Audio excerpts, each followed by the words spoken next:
pushed the door open and froze. Two men in paint-streaked overalls were standing in the middle of my bedroom, brushing long strokes of soft beige over my walls I'd painted myself just last spring. My curtains were crumpled in a heap by the door. My dresser, the one Robert refinished by hand, was shoved into the hallway like junk, waiting for pickup. Krista was sitting on my bed, legs crossed, scrolling on her phone like she'd always belonged there. "We're just prepping the space," she said, not even glancing at me. "You'll see." Brian appeared behind me, almost sheepish. "Hey, Mom, you're back early." "I live here," I said quietly. "Right," he replied, rubbing the back of his neck. "It's just, we figured we'd get a head start. The painters had an opening, so Krista scheduled them without asking." Brian shrugged. "It's just paint." But it wasn't. It was my bedroom, my bed, my walls. The little lamp with the crack in its base, gone. My photo frames were nowhere in sight. The needlepoint Robert's sister stitched after our wedding vanished. I looked at the men. One of them looked at me with something like guilt, like he knew this wasn't quite right. The other kept painting. Krista stood, smoothing her blouse. "Don't worry, we're upgrading the whole vibe. That mint green wasn't really working anymore. Plus, we need more closet space." My chest tightened. "We?" I repeated. She smiled like I'd misunderstood. "You'll love it once it's finished." I stood there, heart hurting, hands still around the grocery bag. I hadn't sat down. The milk inside was probably warm by now. "Let me know if you need anything," Krista said, brushing past me toward the hall. Brian followed, offering a half-hearted, "We'll clean it all up later." I stepped into what was left of my room. It smelled like fresh paint and something else. Something sharper, like eraser, the kind you don't see until your name is already missing. And for the first time since they moved in, I realized something I hadn't wanted to admit. They weren't just making space, they were taking it. It started with a phone call on a rainy Wednesday. Brian's voice was tight, embarrassed. "We're in a bind, Mom. Just for a few weeks until we figure things out." I didn't hesitate. Of course they could stay. I told him the guest room was made up. Fresh sheets, plenty of space, even a little desk by the window. I imagined late-night games of Scrabble, morning coffee together, some warmth in this big old house again. The first week, they were polite. Krista thanked me every time she used the laundry. Brian even fixed the back porch light. They bought groceries once, cleaned up after themselves, kept the door to their room shut tight. By week 3, her boxes were in the hallway, shoes by the front door. A blender appeared on my counter that I didn't recognize.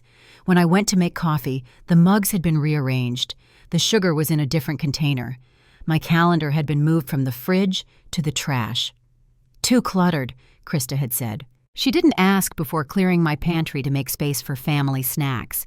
She replaced my dish soap, my rugs. One morning, I found my collection of holiday linens carefully folded and wrapped in ribbon, stuffed into a bin in the garage. I should have said something, but every time I opened my mouth, Brian looked at me like I was overreacting, like I was making things uncomfortable. "She just likes things tidy," he said once. When I asked about my spice rack being replaced, in early spring, I heard Krista on the phone with someone, laughing. "Well, it's basically our house now, just a matter of time." She didn't know I was behind the hallway door. I stood there, hand pressed against the wall, my breath shallow. That night, I sat at the kitchen table alone, looking at my own floor plan, redrawn with someone else's hand. The bedroom wasn't just a paint job, it was the final move. And suddenly I remembered the envelope I'd seen in the trash the week before, the one with the logo from the title company. The mailbox was fuller than usual. I pulled out the bundle and thumbed through it. Credit card offers, a voter registration flyer, and a crisp white letter from the post office. I opened it on the porch, the wind catching the corner of the paper as I read. "Your change of address request has been successfully processed. Mail will now be forwarded to the Voss household." There was no Myra on the form, no mention of me at all. I read it again slower, then again inside. I laid the rest of the mail on the table. I tried to stay calm. Maybe it was a clerical error. Maybe Brian had filled something out wrong, not thinking. But when I opened the kitchen trash to throw out the flyer, I saw it tucked beneath an empty cereal box and a plastic strawberry carton. The corner of a red logo I knew too well. I reached in and pulled it out. The envelope was torn into 3 pieces, jagged, like someone had ripped it fast. Langley Title Group, my title company. I fished out the rest. The letter was missing. Only the envelope remained. Addressed to me, handwritten, postmarked 3 days ago. My stomach turned. I hadn't received anything from them since I paid off the house 4 years ago. And now a letter from them had been opened, read, and thrown away before I ever saw it. That night, I didn't sleep. I sat on the edge of the bed, my fingers curled around the envelope, trying to piece together the timeline in my head. Around midnight, I heard voices in the hallway. Krista's tone was low and urgent. "I'm telling you, if we handle this right, she won't notice anything until everything's signed over." Brian didn't answer. Or maybe he did, but I couldn't hear it. I pressed the envelope pieces flat on my lap and stared at them. They didn't just want to stay, they wanted to replace me. I walked to the hallway cabinet and pulled out the old file folder where I kept the deed and realized as I opened it that something was missing. I was watering the potted lilies on the front porch when I overheard Krista talking to Mrs. Glenn from next door. Her voice had that sweet, overly concerned tone she used when she wanted something. "She's been a little forgetful lately," Krista said lightly. "Just small things, where she left her keys, whether she took her meds. We're keeping an eye on her just in case." Mrs. Glenn nodded slowly, glancing at me as if I might forget who she was halfway through a sentence. I didn't interrupt. I just watered the last pot and went back inside. A few days later, I stopped by the pharmacy to refill my blood pressure pills. The technician looked at me oddly before handing over the bottle. "Your daughter-in-law said she might be managing this for you from now on." I stared at her. "Did she?" "She mentioned something about confusion and making sure you're staying on schedule." I took the bottle without another word. On the drive home, I felt heat crawl up the back of my neck. Not just anger, but the sharp sting of humiliation. Krista wasn't just taking space, she was building a story. That afternoon, I called Marietta. We hadn't talked in a few weeks, but she picked up on the second ring. "Something's wrong," I told her. I sat at the kitchen table and laid it all out, every detail. The painters, the mailbox, the torn envelope, the missing documents, the whispering, the labels. She didn't interrupt, just listened. Then finally said, "You need to speak with a real estate attorney immediately." And Myra, start writing everything down. I didn't realize how much I needed someone to believe me until I heard her say it. That night, I opened a new notebook and began jotting down everything I could remember. Dates, names, conversations. I tucked it under my mattress before bed. The next morning, I opened the cabinet under the stairs to check my documents again. That's when I noticed the gray folder was thinner than it used to be, and the deed copy inside was no longer the original. The cabinet under the stairs had always been my quiet vault. Birth certificates, tax returns, Robert's pension letters, everything important lived there, sealed in manila folders and labeled in my handwriting. I unlocked it with the small brass key I kept hidden in a cookbook spine. I flipped through the files. Insurance, check. Medical, check. But the gray folder labeled House and Title was thinner than I remembered. I opened it and blinked. The original deed copy, the one with the embossed seal and handwritten note from the title officer, was gone. I checked the back pocket of the folder. Nothing. My fingers were shaking by the time I shut the cabinet and locked it again. The key felt colder than usual. That evening, while Brian was in the garage and Krista was organizing something in the kitchen, I asked carefully, "Do either of you remember seeing a gray folder? It's from the house documents." Brian didn't even look up from his phone. "You probably just misplaced it. You've got so many papers tucked all over." Krista chuckled. "Yeah, that's been happening a lot lately, hasn't it?" I said nothing, but my stomach curled inward. That cabinet hadn't been touched by anyone else since Robert passed. And the lock, no signs of damage, which meant someone used a key, a spare I didn't give them. Later that night, I went looking for my reading chair. The old blue one with the sun-faded arms that I kept by the window in the living room. Gone. I found it in the garage, wedged behind Brian's tool bins, dust already settling on the seat. In its place, near the window, was a sleek faux leather chair with shiny legs and no sole. Krista saw me staring at it the next morning. "Oh, I moved a few things around.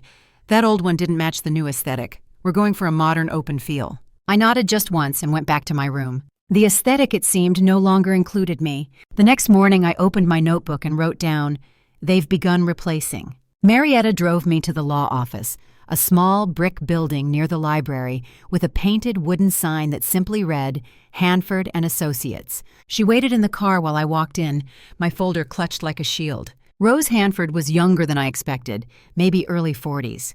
Sharp eyes, hair pulled back in a low twist. She greeted me with a firm handshake and listened without interrupting as I explained everything. The painters, the missing documents, the mailbox, the whispers, the locked cabinet, the chair. She took notes, nodding slowly. When I finally stopped, she leaned back in her chair and said, "The good news is they haven't done anything legal yet. Your name is still the only one on the deed. No power of attorney has been filed, no title transfer requests. You're the sole owner of the property." I nodded, but I didn't feel relieved. "Not really," she continued. "But you need to start building a record. Everything they say, every object they move, every change they make, document it. Take photos, record voicemails, write down dates, times, witnesses. Don't confront them, just gather." I thanked her, promised I would. As I stood to leave, she added, "If anything changes, call me immediately." When I got home, Krista was on a stepladder in the hallway, hanging new curtains. Pale gray ones I'd never seen before. "We're updating the vibe," she said casually. "We want a more cohesive look throughout the house." "We?" I looked at the curtains, then at the hallway, then at her. I didn't argue. Instead, I walked past her to my bedroom, pulled out my notebook, and wrote the date. I described the curtains in detail. Then I took a photo from the stair landing while she wasn't looking. I printed the photo at the pharmacy that evening, taped it beside the note, and slid it into a new folder labeled "Interior Changes, Unauthorized."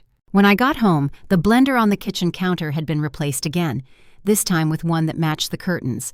They left around 10:30, dressed in matching olive jackets and sunglasses, talking loudly about brunch reservations and bottomless mimosas. I watched them back out of the driveway, Brian laughing at something Krista said, Krista snapping a photo of herself in the passenger seat. The moment their car disappeared around the corner, I moved. I had already made this call 2 days earlier, just in case. The locksmith arrived within 20 minutes.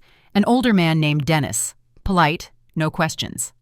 I showed him every lock. The front, the back, the sliding glass door, even the small deadbolt on the garage. He worked quickly and quietly, like someone used to emergencies that weren't his to ask about. When he finished, I paid in cash, no receipt left behind. I carried out 2 cardboard boxes I had prepared the night before. One held Krista's makeup bag, hair dryer, and a silk robe she always draped over the guest room door. The other had Brian's laptop charger and car keys. I left both boxes neatly on the porch, lids taped gently shut. Then I locked the door behind me, made a cup of coffee, and sat by the window with the curtain half drawn. At 12:42, their car pulled in. Krista got to the door first. She tried the knob, then again harder. She looked at Brian, confused, then frustrated. He tried his copy, then swore under his breath and banged on the wood. "Mom," he shouted, "open the door!" Krista's voice came next, sharp and rising. "Are you serious right now? Open this damn door!" I didn't move. Brian kicked once, hard, then paced in a small circle on the porch. Krista picked up one of the boxes and hurled it against the railing. Lipstick tubes rolled across the steps. I sipped my coffee and watched them through the curtain's edge. The house was quiet. Every room behind me was mine again. And outside, the porch began to feel farther and farther away from them.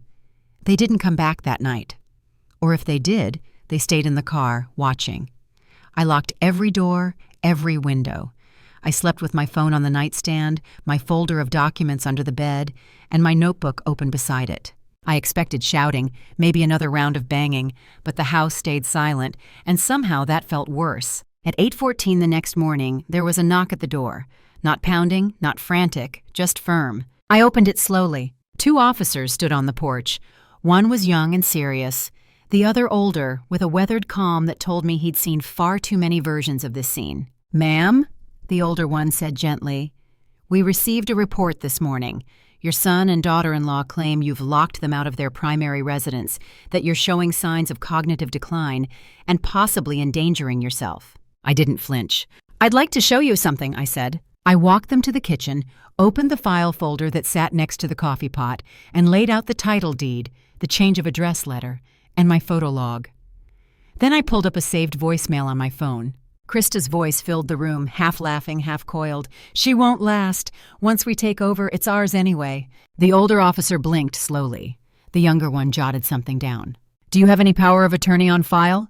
the older one asked. "No," I said. "Never signed one. Never gave them access. Everything you're looking at is mine. Paid off. Protected." He nodded. A few minutes later, Brian and Krista arrived in their car. Krista came storming up the walkway, shouting, "She's not well. She's not safe alone." The officer stepped outside and spoke with them quietly, calmly. Then both officers turned back toward the porch. The older one tipped his head at me. "They've been asked to leave," he said. "If they come back without invitation, call us." I closed the door and locked it again.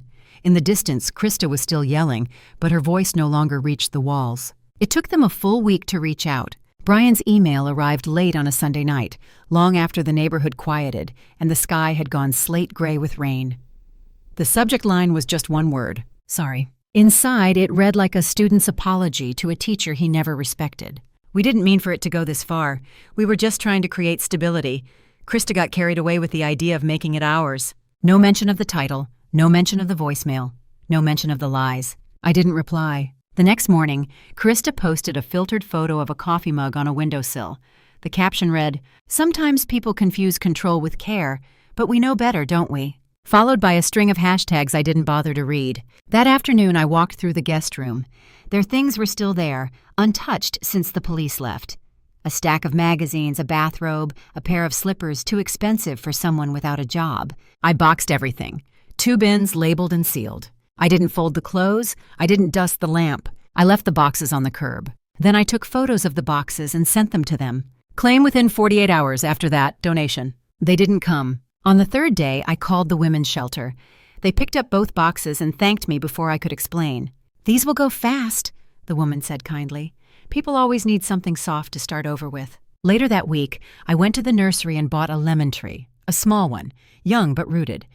I planted it right where Krista's faux leather armchair used to sit.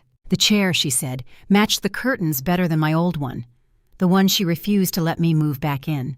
I watered the tree with slow, steady hands.